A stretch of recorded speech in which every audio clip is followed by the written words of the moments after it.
É urgente ter paciência. Se você quer tirar os comunistas do cenário e dominar o espaço, você tem que ter paciência e agir de maneira, sabe, não parar, não precipitar e não retroceder. Tá entendendo? Então é isso. Não parar, não precipitar e não retroceder. Sejam bem-vindos. Vocês devem ter visto no meu Facebook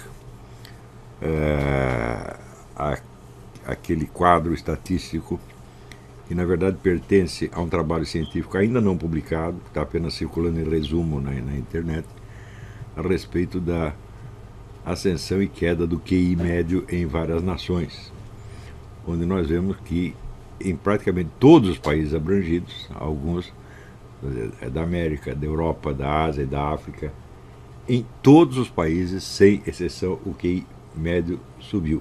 O único onde baixou foi o Brasil, e não baixou pouco. E vem baixando há pelo menos 40 anos. Né?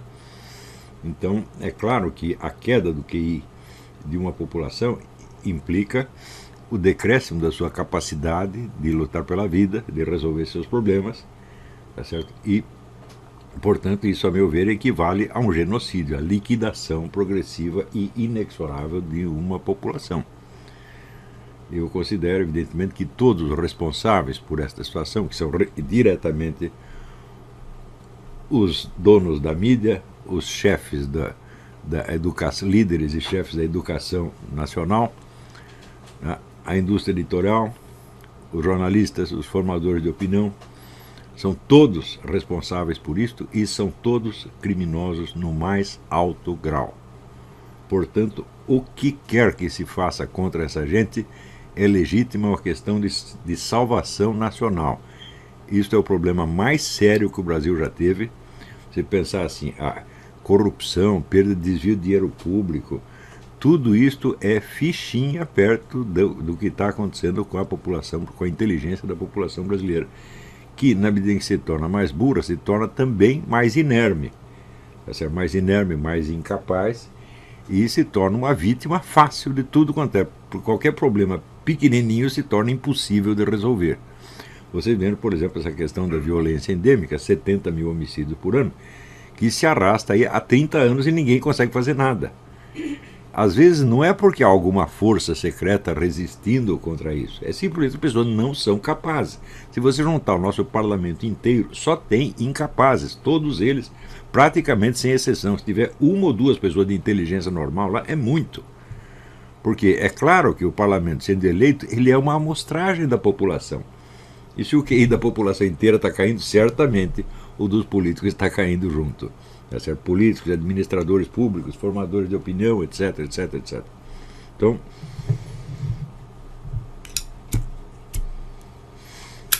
se você pensar bem, a corrupção comparada com isso é um nada. Se você soma o mensalão e petróleo, tudo que nós perdemos ali é um nada, comparável à perda de capacidade da população.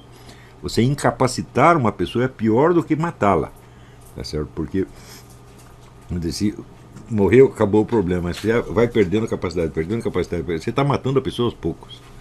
E é isso que estão fazendo com o povo brasileiro, estão matando os brasileiros aos poucos.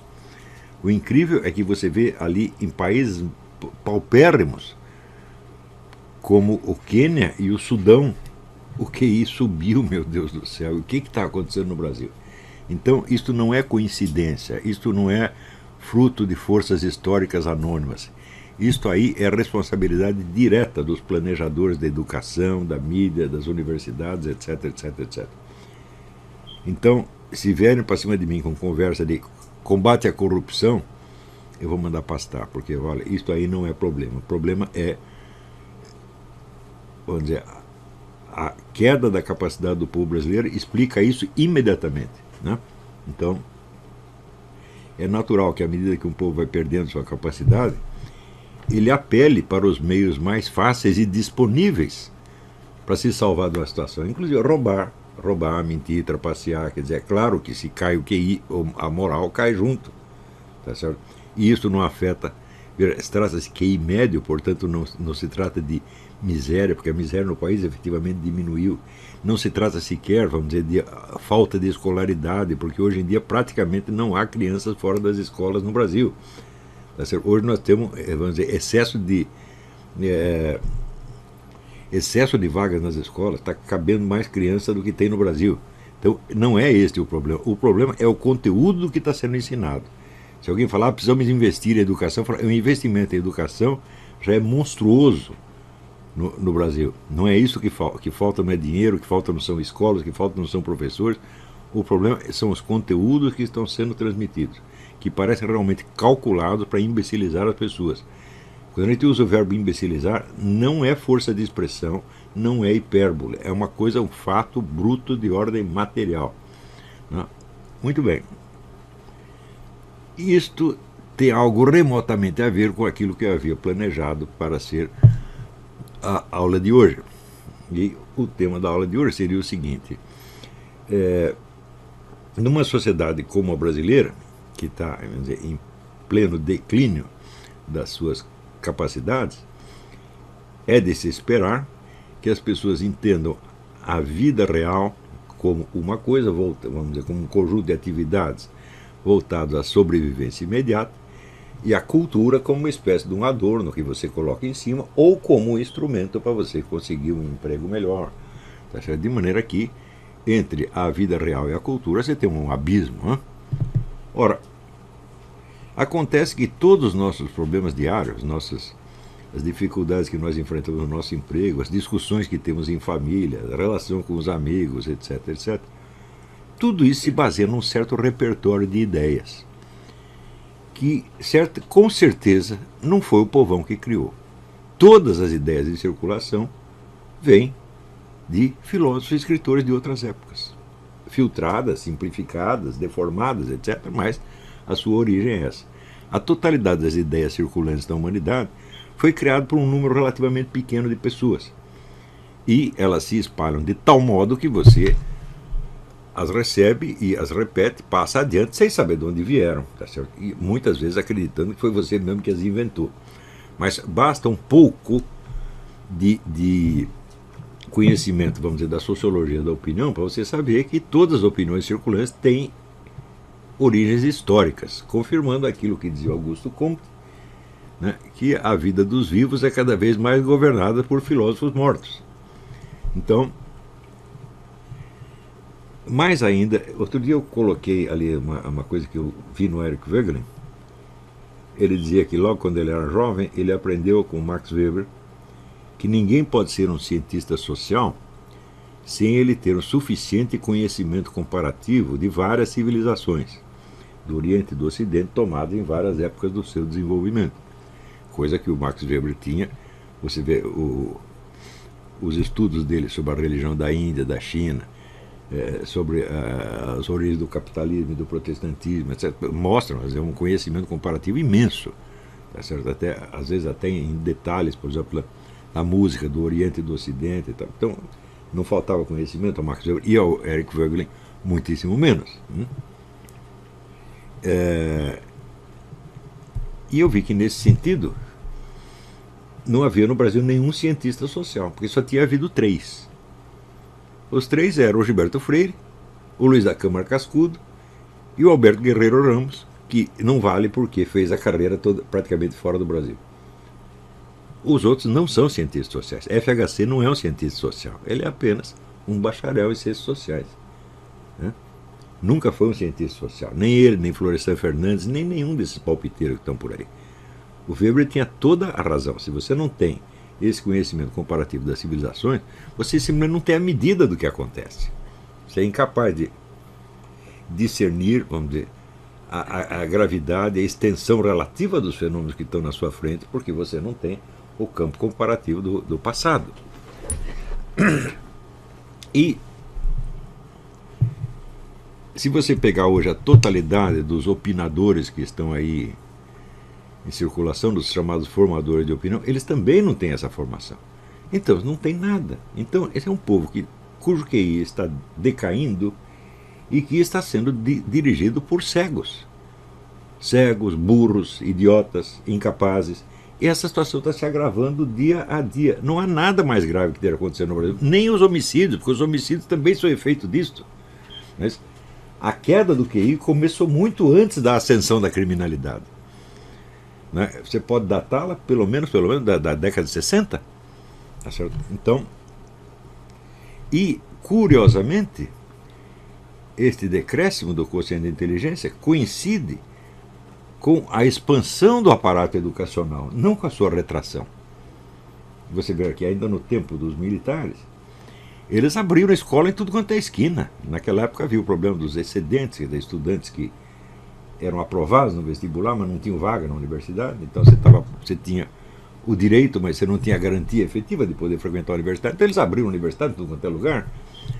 E desde então, né, a escolaridade no Brasil aumentou muito. E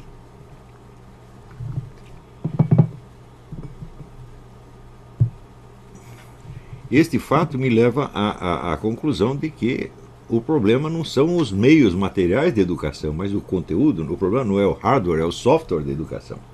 Tá certo? Nessas circunstâncias, é normal que as pessoas não tenham a menor ideia da origem das suas opiniões. Simplesmente ouve em algum lugar, repete, pensando que é dele mesmo. E, portanto, está todo mundo perdido no tempo histórico. Eles não sabem aonde estão historicamente. Como é que um povo assim pode decidir as suas coisas? Mas se você pegar os americanos, em geral, pelo menos uma certa ideia da evolução histórica dos Estados Unidos, o cidadão americano, digamos, de entre 40 e 60 anos tem. A geração mais nova já não tem muito, mas se você pegar as pessoas entre 40 e 70, né, eles têm ideia da Declaração da Independência, da Guerra Civil, da participação dos Estados Unidos nas duas guerras mundiais, da Guerra da Coreia, da Guerra do Vietnã, do assassinato do Kennedy, etc. Eles sabem essas coisas, eles têm essa referência. No Brasil não tem nem isso, meu filho. Né? Se você perguntar para o brasileiro quem ganhou a Guerra do Paraguai, ele não sabe. Quais os exércitos estavam em luta na Guerra do Paraguai, ele não sabe. Não é isso? Você viu quando o pessoal aí de Santos decidiu fazer o filme sobre o José Bonifácio, Rafael Nogueira, Mauro Ventura, outros, eles entenderam isso como uma obra de salvação nacional, porque o José Bonifácio foi o sujeito que inventou o Brasil. O Brasil como nação foi realmente uma invenção pessoal de José Bonifácio. E se você procurar aqui nos Estados Unidos, você tem milhares de edições dos escritos, por exemplo, de Thomas Jefferson. Eu mesmo tenho aqui publicado pela Library of America, que é altamente popular. Todo lugar que você vai tem livro de Thomas Jefferson, o pessoal sabe o que ele disse, o que ele pensou. Após que o Zé Bonifácio, ninguém tem a menor ideia do que o homem pensou. Então é um povo que está perdido não só dentro, vamos dizer, do quadro maior da história da civilização como um todo, mas dentro da história do seu próprio país. Como é que as pessoas assim podem tomar decisões, meu Deus do céu? É por isso que a gente vê toda hora as pessoas adotarem modas que eram de 60 anos atrás, acreditando que elas estão fazendo uma grande novidade. Diz que agora a moda é os garotos não rasparem as pernas. Fala, mas eu vi isso igualzinho nos anos 60. Pernas e sovacos, né? Outro dia veio um neguinho e escreveu para mim o seguinte: você não sabe nada, você precisa ler As Veias Abertas da América Latina, tá certo? Eu digo, mas eu li esse livro quando eu tinha 17 anos, e esse livro é uma porcaria, já superei isso, e o autor já disse que o livro é uma porcaria, e vê um garoto assim, crente, que ele está me dizendo uma grande novidade. Ora, 80% do que eu vejo acontecer é retrô. Tudo isso já foi feito nos anos 60, a gente vê de novo, tá certo? Quanto às ideias circulantes, outro dia apareceu um livro extraordinário na França dizendo, com o título Os anos 30 estão de volta. Quer dizer, na esfera intelectual também você está voltando às ideias dos anos 30. Isso não quer dizer que a situação hoje seja dos anos 30. Quer dizer que as pessoas estão interpretando a vida atual em termos que serviam para uma outra época.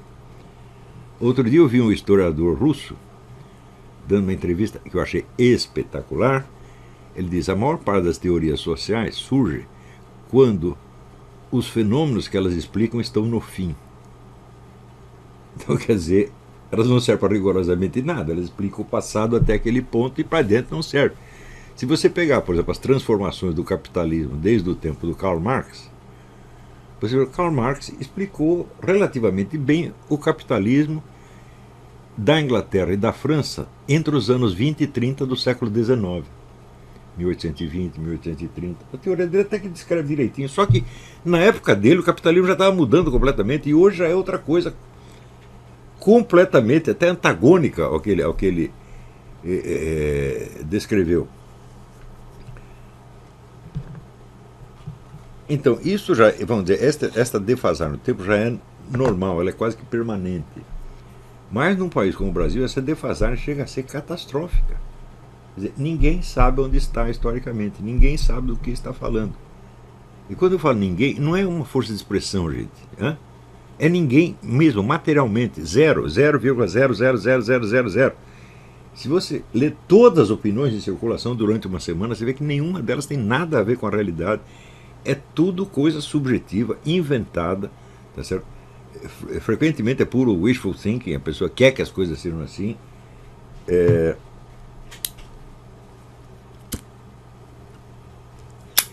E daí surgem fenômenos como o dos três patetas, que são evidentemente todos os três idiotas, despreparados completamente, e que, vamos dizer, tem milhares de admiradores. Né? O sujeito chega lá e fala, como o Mário Sérgio Nutella, a finalidade da filosofia é despertar a suspeita. Bom, ele ouviu falar que havia uma técnica da suspeita, que veio com Descartes, e depois fez grandes progressos com Marx, Nietzsche e Freud, e sai repetindo isso aí. Né? Mas, em primeiro lugar, a filosofia não existe para despertar a suspeita. Ela lida com as suspeitas já existentes, com dúvidas já existentes, de algum modo. Tá certo? E,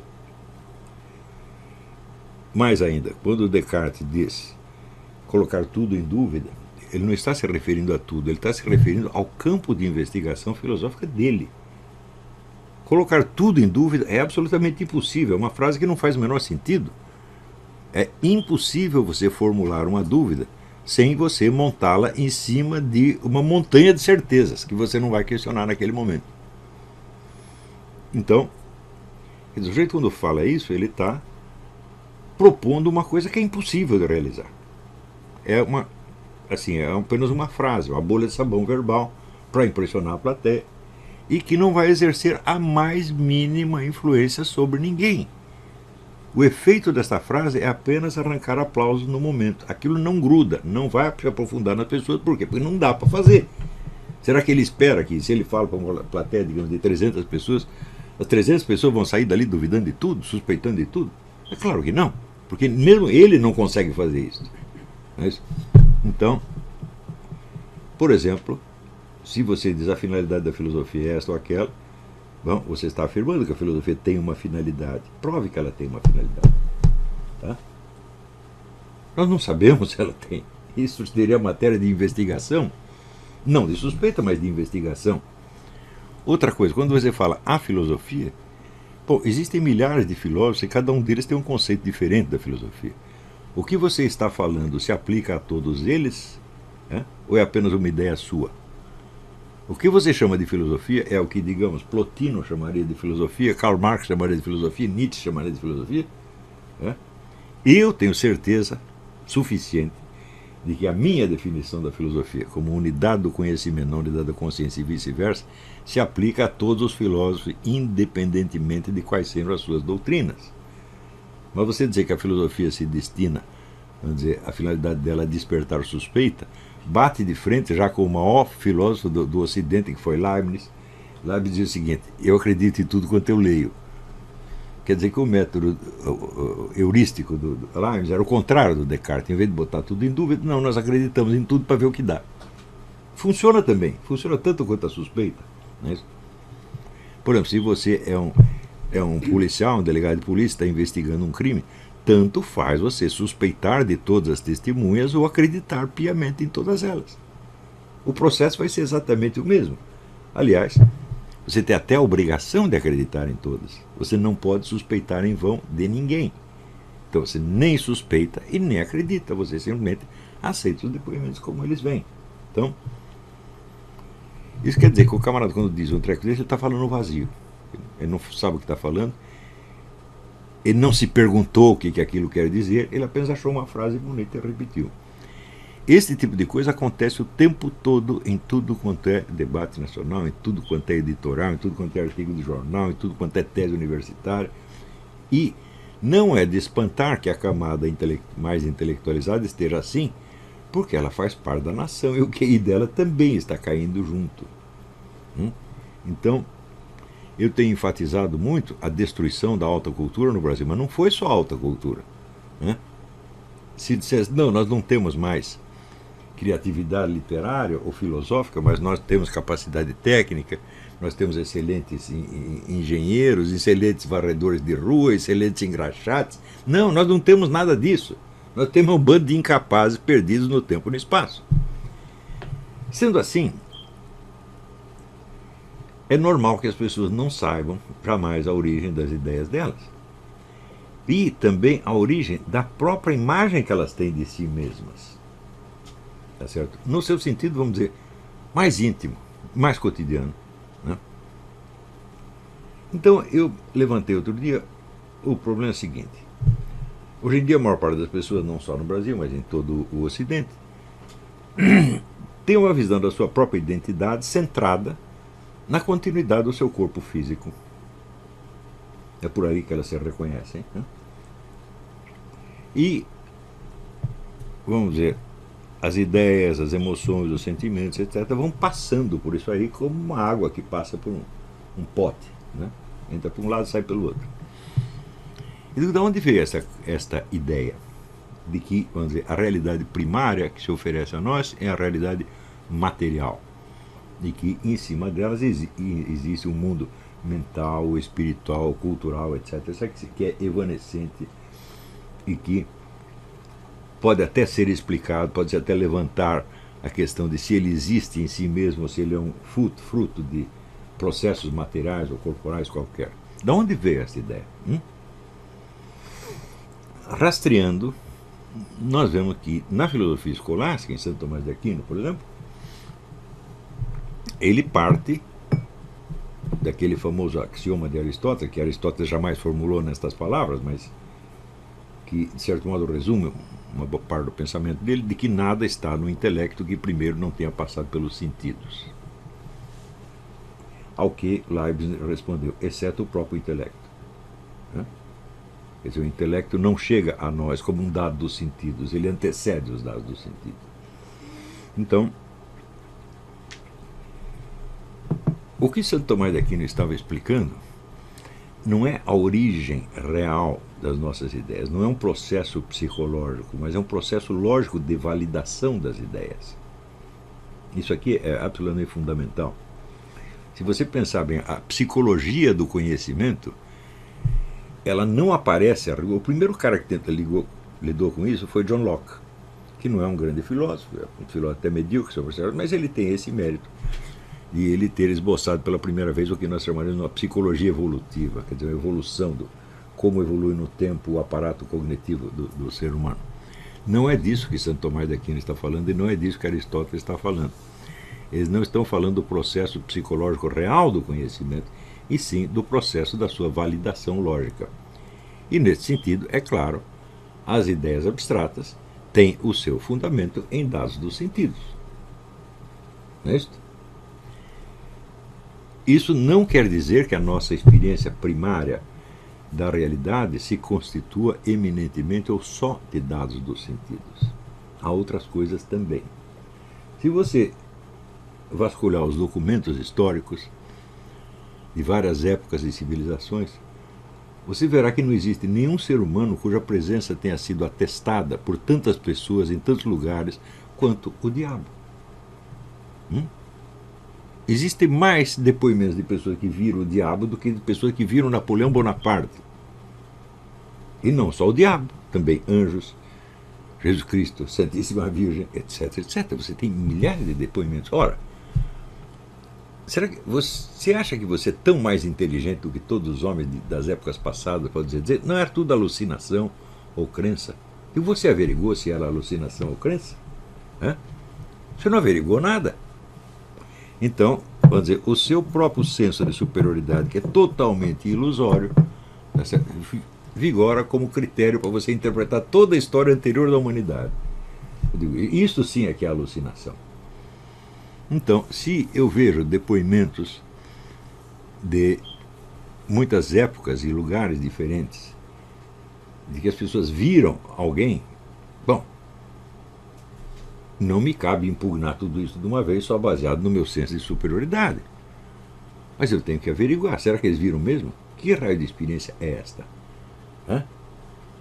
Ora, aconteceu que a partir da teoria escolástica da abstração, que parte, vamos dizer, da presença imediata dos dados dos sentidos para depois se elevar aos conceitos gerais, mais abstratos, René Descartes dá um passo adiante e diz que existem dois tipos de substâncias.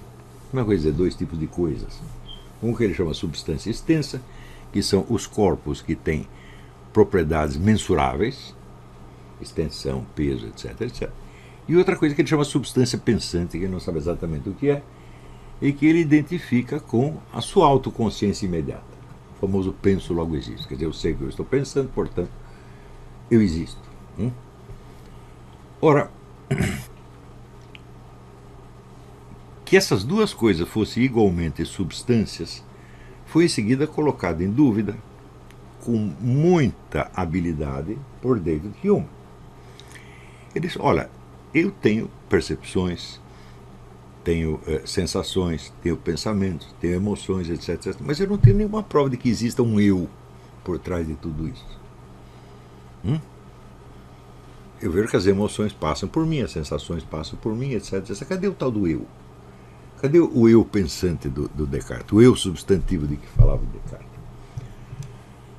Então, essas objeções são realmente irrespondíveis, sob certo aspecto, né?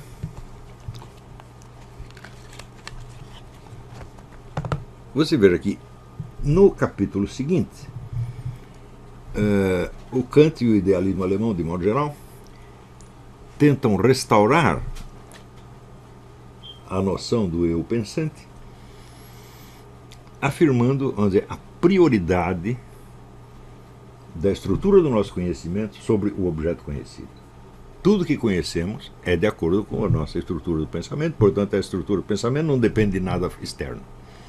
Ela é, vamos dizer, o a priori, ela é ela que vem antes de tudo. E, bom, isso evidentemente tem o mérito de impugnar parcialmente, pelo menos, as objeções de David Hume. Quer dizer, a existência de um eu cognoscente é uma necessidade absoluta. Se existe o conhecimento, existe um eu cognoscente, embora nós não possamos experienciá-lo do mesmo jeito que experienciamos os órgãos dos sentidos. Eu não posso ver o meu eu, não posso pegá-lo, etc, etc.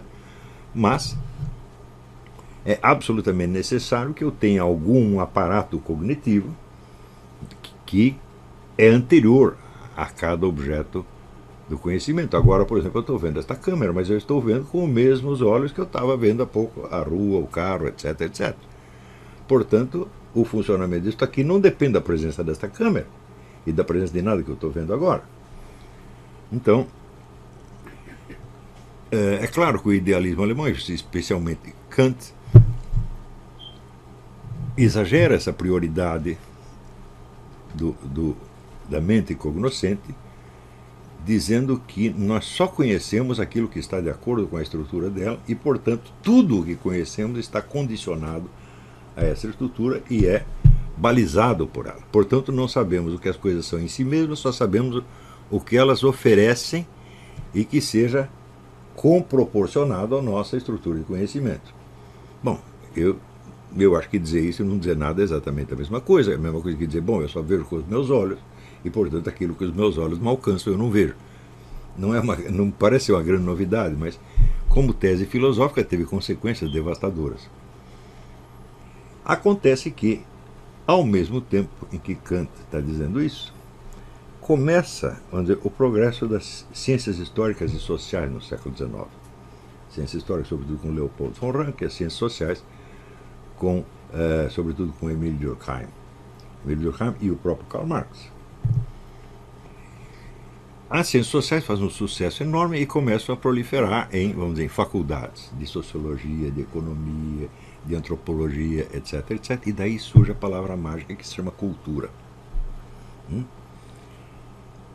Então, a coisa fica assim dividida.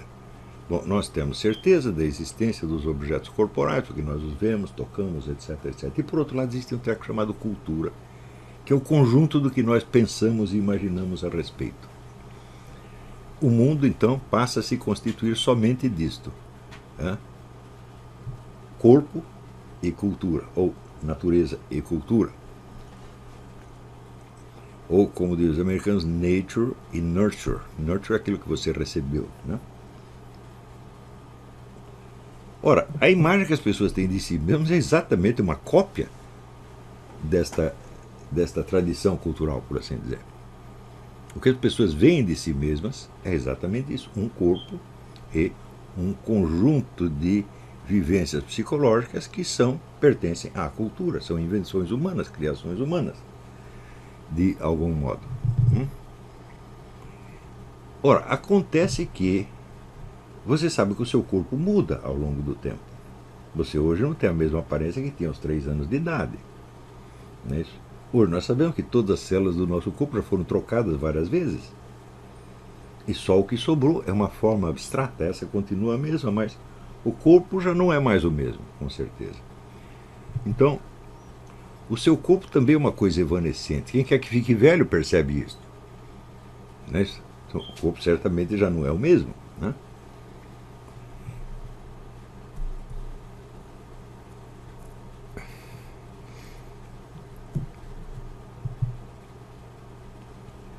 Vamos dizer, e a sua autoimagem, os seus pensamentos sobre si mesmo? Eles são parte da cultura. Então, isso quer dizer que a autoimagem que você tem de você mesma como pessoa, dela certamente não vem com o seu corpo. Ela é dada pela cultura, que é a mesma coisa que dizer, é dada pelas outras pessoas. Pela educação que você recebeu, pelas influências que chegaram até você, pelas informações recebidas, etc, etc. Ou seja, tudo o que você sabe de você e a sua autoimagem foi criada pelos outros. Mas esses outros também não têm outra autoimagem senão aquela que receberam da cultura. Então a sua autoimagem, já que você não tem nenhuma, é dada por pessoas que também não têm nenhuma. É nisso que nós chegamos. Ninguém tem uma identidade. E as pessoas que não têm identidade me deram a minha, me chamando pelo meu nome, por exemplo. Como chamavam sempre pelo meu nome, eu acabo concluindo, é comigo. Tá certo? Eu acho que isso é impossível. Porque se eu não tivesse nenhuma noção do que sou eu, como é que eu ia associar um nome a um eu inexistente? O nome por si mesmo não teria a capacidade de formar esse eu. Não é isso? Então, você veja que o que as pessoas pensam de si mesmas quando elas dizem a palavra eu, é uma bolha de sabão. E isto vem de uma evolução filosófica de séculos. E é nisso aqui chegamos.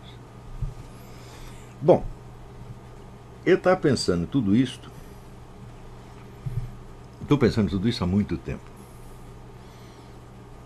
Eu comecei a pensar no dia em que o falecido Orlando Vilas Boas me contou uma história.